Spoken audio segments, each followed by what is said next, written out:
কাছে শাপলা একটা সংগঠনের একটা কর্মসূচি না। আমার কাছে শাপলা একটা দিনের একটা ঘটনার নাম।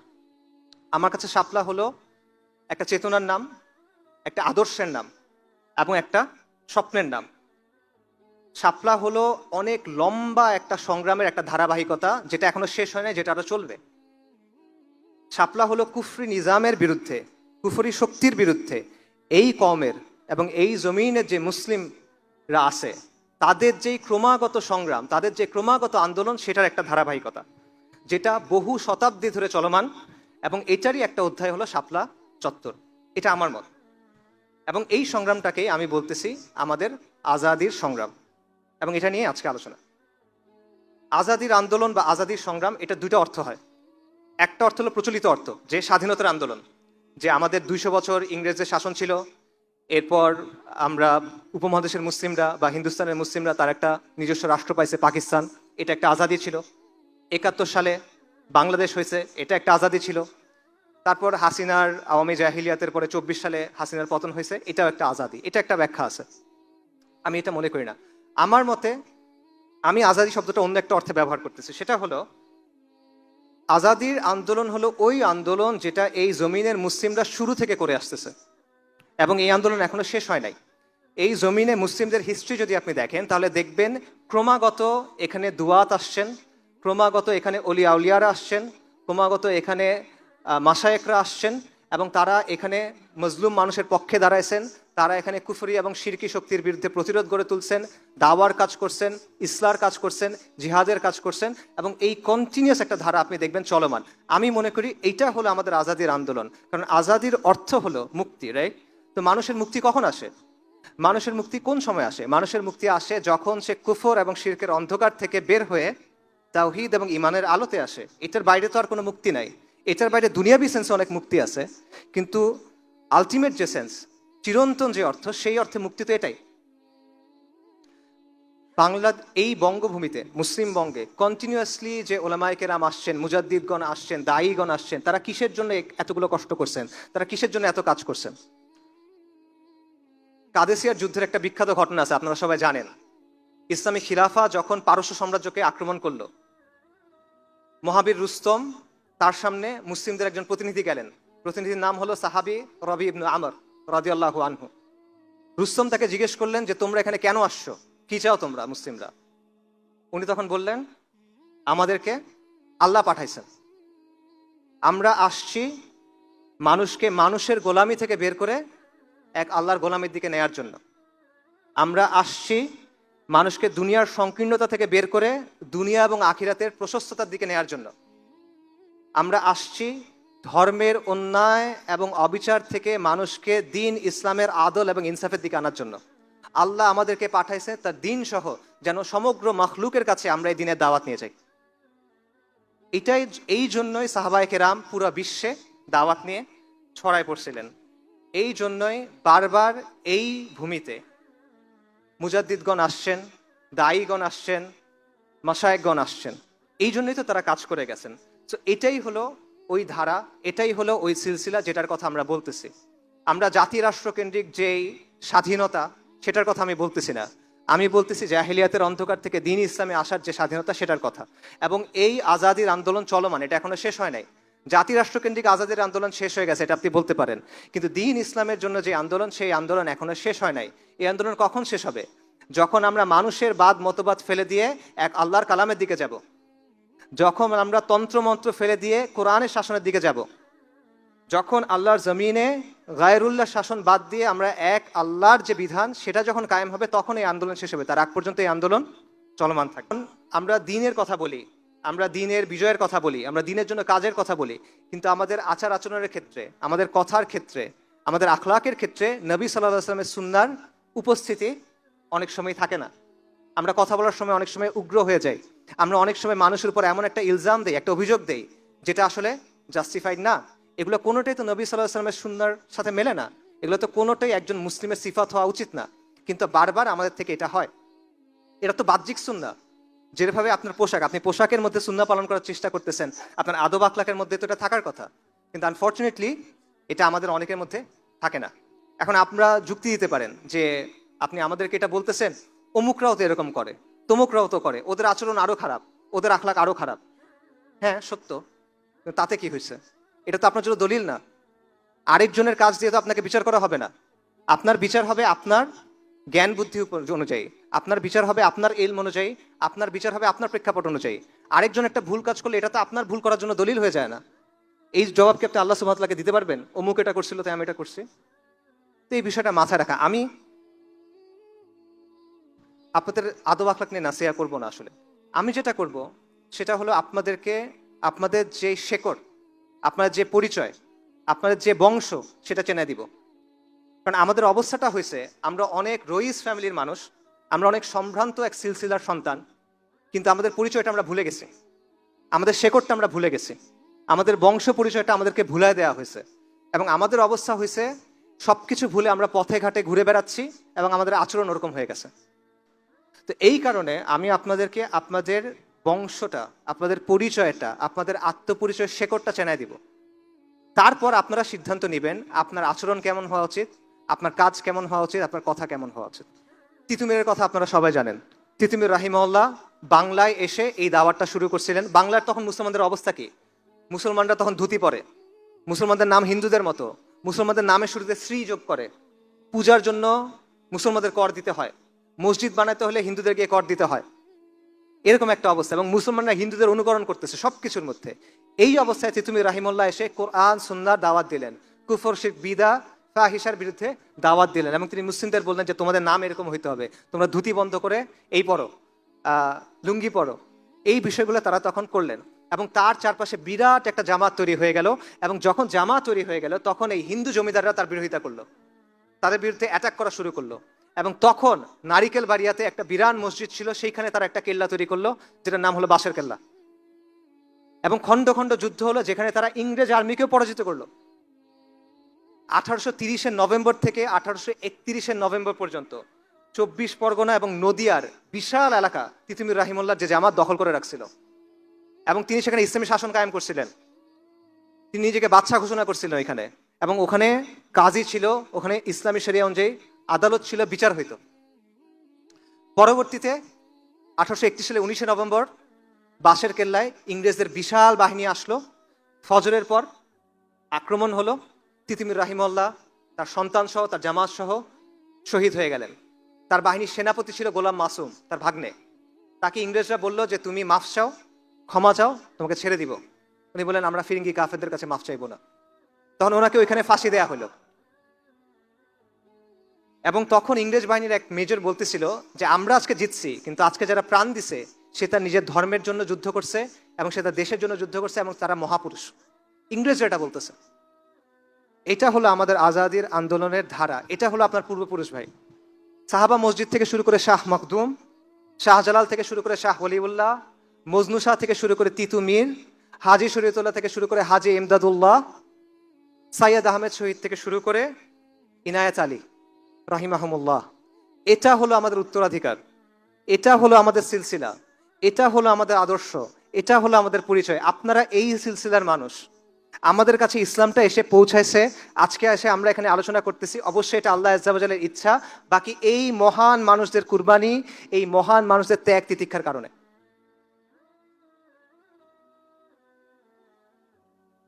আমি একটা বিষয়ে অনেক সময় চিন্তা করি, সেটা হলো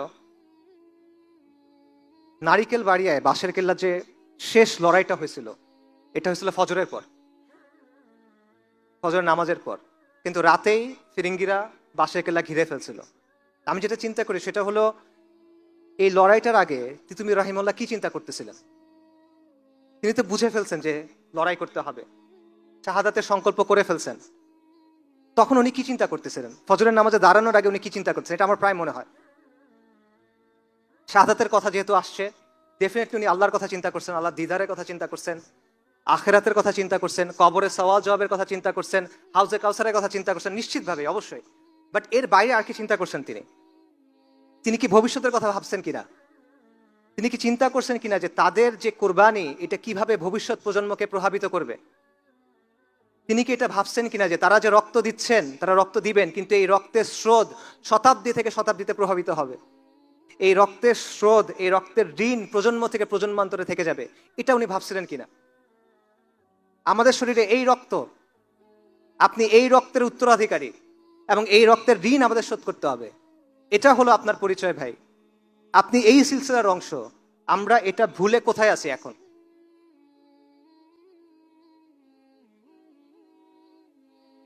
চিন্তা করে দেখেন, ওনারা যদি দেখতো যে এত কুরবানির পর আজকে মুসলমানের ছেলেরা তারা কাফেরদের অনুকরণ করতেছে, তারা মুশরিকদের অনুকরণ করতেছে, তাদের কাছে আসলে কেমন লাগতো?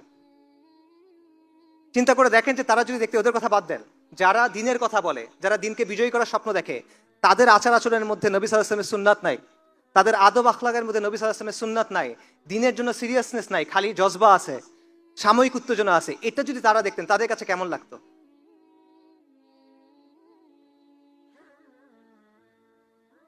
আপনারা অনেক সম্মানিত, অনেক মর্যাদাবান একটা পরম্পরার অংশ, আমরা অনেক মর্যাদাবান একটা সিলসিলার অংশ, আমরা অনেক বড় গৌরবের উত্তরাধিকারী, কিন্তু এটা আমরা বুঝি না, এটা আমরা উপলব্ধি করি না।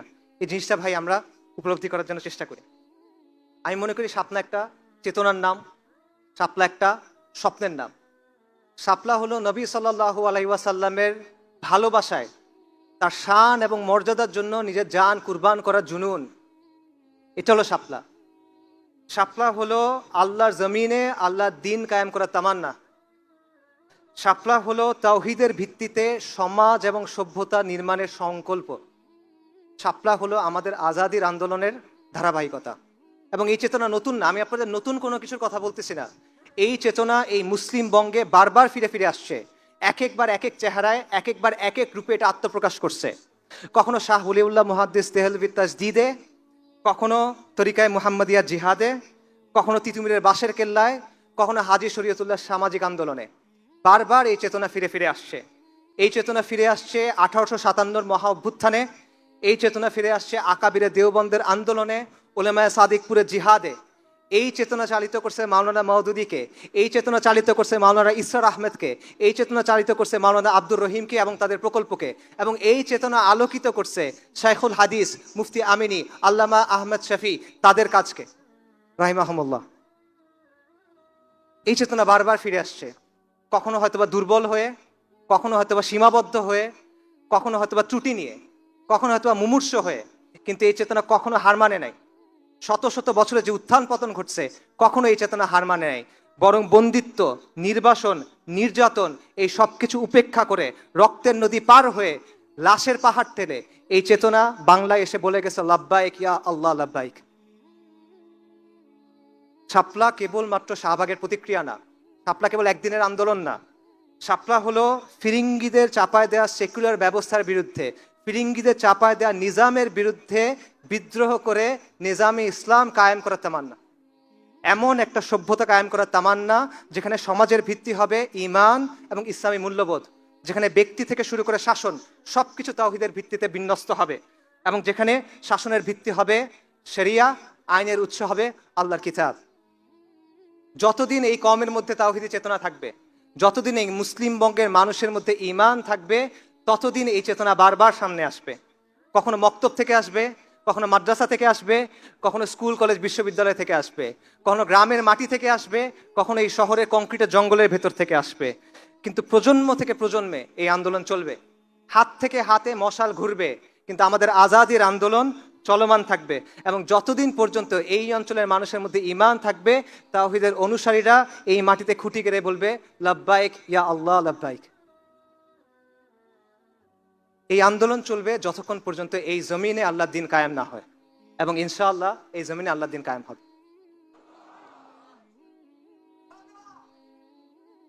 আমরা আমাদের কমকে গালি দেই যে বাঙালিদের দিয়ে কিছু হবে না, কিন্তু হয়তো এই যে হিস্ট্রি বললাম, হয়তো দিল্লি সালতানাতের সময় বাংলাদেশের নাম ছিল বুলগাকপুর, বাংলার নাম ছিল বুলগাকপুর। বুলগাকপুর মানে বিদ্রোহের শহর, যে যারা এখানে আসে বিদ্রোহ করে কিছুদিন পর পর। এটা এখানের হিস্ট্রি। আর একটা ইতিহাসটা আমি আপনাদের বললাম, রিসেন্ট হিস্ট্রি দেখেন। 47-এর সময় পাকিস্তান আন্দোলনের সবচেয়ে আগে যোগ দিয়েছে এখানকার মানুষ। 69-এর গণ অভ্যুত্থান, 90-এর গণ অভ্যুত্থান, 24-এর গণ অভ্যুত্থান, 13 সালের জাগরণ, অ্যাভারেজে প্রতি 20 বছর পর পর এখানে অভ্যুত্থান হয়। হিস্ট্রি এটা। আবার হবে এখানে অভ্যুত্থান, নিশ্চিত এটা হবে, লিখে রাখেন। আরেকটা জায়গা দেখেন, এরকম উদাহরণ দেখান আমাকে, এরকম একটা জায়গার উদাহরণ দেখান যেখানে বারবার এরকম হয়, পাবেন না। আবার হবে এখানে অভ্যুত্থান এবং পরিবর্তন সম্ভব। আল্লাহ আমাদের চোখের সামনে দেখা দিচ্ছেন পরিবর্তন সম্ভব, কিন্তু এখানে আমাদের কাজ করতে হবে। আমরা কাজ না করলে হবে না। আমরা মনে করি যে আরেকজন কেউ এসে কাজটা করে দিবে, আমরা আরেকজনের জন্য অপেক্ষা করি, এভাবে হবে না। আমাদের সক্রিয় হতে হবে, আমাদের নামতে হবে, আমাদের কাজ করতে হবে, তাহলে হবে। 5ই অগস্টের কথা চিন্তা করেন, তখন অনেক মানুষের একটা প্রশ্ন ছিল, এই লং মার্চ হবে, সবাই কি আসবে, এই যে হাসিনা সে কি আসলে যাবে? তখন আমি একটা লেখা লিখছিলাম, তখন আমি বলছিলাম এত কিছু চিন্তা করার দরকার নাই। কে ডাক দিল, কে ডাক দিল না, কে কালকে থাকলো, কে কালকে থাকলো না, এগুলো নিয়ে চিন্তা করেন না। রাস্তায় নেমে যান, আপনি আগায় যান, ইনশাল্লাহ ইতিহাস হয়ে যাবে। আলহামদুলিল্লাহ ইতিহাস হয়ে গেছে। আমরা যখন নামি, আমরা যখন কাজ করি, তখন পরিবর্তন হয়ে যায়, এটা বাস্তবতা। কিন্তু যদি আমরা সত্যিকারের পরিবর্তন চাই, এরকম পরিবর্তন না যেগুলো হয়ে আসছে, প্রকৃত পরিবর্তন চাই, তাহলে আমাদের দীর্ঘমেয়াদী পরিকল্পনা করতে হবে। ওই যে বললাম, আমাদের দিনের জন্য ভালোবাসা আছে, এটাকে দায়িত্বে পরিণত করতে হবে। জজবা আছে, এটাকে দৃঢ় সংকল্পে পরিণত করতে হবে। উত্তেজনা আছে, এটাকে সুশৃঙ্খল কাজে পরিণত করতে হবে, তা না হলে হবে না। সো এই জমিনে, এই শহরে আবার একদিন অভ্যুত্থান হবে, ইন্তিফাদা হবে, লিখে রাখেন ইনশাআল্লাহ। কিন্তু সেটাকে আমরা বিপ্লব পর্যন্ত নিয়ে যাব কিনা, এটা নির্ভর করবে আমাদের উপরে। আমরা যদি দিন ইসলামের ভিত্তির উপরে প্রস্তুতি গ্রহণ না করি, আল্লাহ প্রেক্ষাপট তৈরি করে দিবেন, নিশ্চিত থাকেন, আমি বারবার বলছি নিশ্চিত থাকেন, আল্লাহ প্রেক্ষাপট প্রস্তুত করে দিবেন। কিন্তু আপনি যদি প্রস্তুতি গ্রহণ না করেন, আরো 10টা অভ্যুত্থান হবে, আরো 10 লাখ মানুষ জীবন দিবে, কিচ্ছু হবে না। আমাদের রক্ত দিয়ে ইতিহাস লেখা হবে, কিন্তু আমরা ওই ইতিহাসে আমাদের নাম থাকবে না, যেরকম আমাদের এখন থাকে না। এটা হলো বাস্তবতা। তো এটা একটা লম্বা পথ, এটা একটা দীর্ঘ পথ, এবং এটা হলো এমন পথ যেই পথের ধারে অনেক রথী মহারথী পড়ে থাকে, কঠিন পথ। এই পথে হাঁটবেন কিনা এটা আপনারা চিন্তা করেন, নিজেকে প্রশ্ন করেন, সিদ্ধান্ত নেন। ওই যে বললাম, আলোচনাগুলো যেন এমন হয়, আয়োজনগুলো যেন এমন হয়, বাসায় গিয়ে যেন কিছু নিয়ে যেতে পারেন, নিজেকে যেন প্রশ্ন করতে পারেন, নিজেকে প্রশ্ন করেন এই পথে আপনি যেতে চান কিনা, এই পথে আপনি আগাতে চান কিনা। যদি আজকের পরে আপনাদের ভাইকে কখনো তুলে নিয়ে যায় কোনো গোয়েন্দা সংস্থা, তখন এই কথাগুলো মনে থাকবে? কোনটা মনে থাকবে, আমার কথা নাকি আমার কথাগুলো? আমাকে মনে না থাকলে সমস্যা নাই, হাসবুনাল্লাহু ওয়া নি'মাল ওয়াকিল। কথাগুলো যেন মনে থাকে, কারণ এইটা আমাদের অতীত, এটা আমাদের ভবিষ্যৎ, এটা আমাদের বর্তমান। এই যে ধারাবাহিকতা, এটা আমাদের ডেস্টিনি। এটা ছাড়া আমাদের কোনো মুক্তি হবে না ভাই, সম্ভব না। ইতিহাস সাক্ষ্য দেয় যে এই জমিনে 1000 বছর ধরে ইসলাম আছে। ইতিহাস সাক্ষ্য দেয় এই জমিনের মানুষ শতাব্দীর পর শতাব্দী ইমানের জন্য সংগ্রাম করে গেছে। ইতিহাস সাক্ষ্য দেয় এখানে 550 বছর মুসলিমদের শাসন ছিল, ইনশাল্লাহ এখানে আবার ইসলামী শাসন কায়েম হবে। আমাদের আজাদির আন্দোলন পূর্ণতা পাবে ইনশাআল্লাহ, এবং এই দিনকে বিজয়ী করা, এটা আমাদের ম্যানিফেস্ট ডেস্টিনি। আমাদের আর কোনো পারপাস নাই এই দিনকে বিজয়ী করা ছাড়া। আমাদের পেছনে কারা দাঁড়ায় আছে, এটা একটা কাফেলা, এই কাফেলার পেছনে কারা দাঁড়ায় আছে বলেন? শাহ ওয়ালিউল্লাহ, শাহ জালাল, সৈয়দ আহমেদ শহীদ, তিতুমির, শরীয়তুল্লাহ, মাওলানা উলায়াত আলী, মাওলানা ইনায়াত আলী, আকাবির দেওবন্দ, তারা আমাদের পেছনে দাঁড়ায় আছেন। আর এই কাফেলার শেষ মাথা কোথায় বলেন? এই কাফেলার শেষ মাথায় কারা দাঁড়ায় আছে? আল মালহামাতুল কুবরার যে বরকতময় কাফেলা, সেটা দাঁড়ায় আছে আপনার সামনে। আমাদের সামনে এই রাস্তা কোথায় গিয়ে শেষ হয়েছে? আল মাহাদি আল মুনতাজারের যে আবির্ভাব, সেখানে গিয়ে শেষ হয়েছে। সাইয়েদানা ঈসা ইবনে মারইয়াম আলাইহিমুস সালাতু ওয়াস সালাম, তার যে আবির্ভাব, সেখানে গিয়ে এটা শেষ হয়েছে। এই আন্দোলন চলমান থাকবে, আর প্রতিশ্রুতি আল্লাহ দিছেন সাফল্যের। এই প্রতিশ্রুতি গ্রহণ করেন, এই দায়িত্ব গ্রহণ করেন। শাপলা চত্বরের রক্ত আপনাদেরকে ডাকে, বালাকোটের রক্ত আপনাদেরকে ডাকে, বাঁশের কেল্লার রক্ত আপনাদের ডাকে, সিত্তানার রক্ত আপনাদেরকে ডাকে, পলাশির রক্ত আপনাদের ডাকে, বদর, উহুদ, খন্দক, মুতার যে রক্ত, সেটা আপনাকে ডাকে। এই রক্তের সাথে গাদ্দারি করেন না। এই রক্তের দাবি পূরণ করতে হবে, এই রক্তের ঋণ আমাদের পূরণ করতে হবে। এটা মুসলিম বঙ্গ, আমরা মুসলিম, আল কোরআন আমাদের মুক্তির মহাসনদ। আমি আপনাদেরকে ডাকতেছি, আপনারা ওই ইতিহাসের সৈনিক হন যেটা আমাদের বিজয়ের দিকে নিয়ে যাবে। আপনারা ওই সভ্যতা নির্মাণের সৈনিক হন যেটা আমাদের বিজয়ের দিকে নিয়ে যাবে।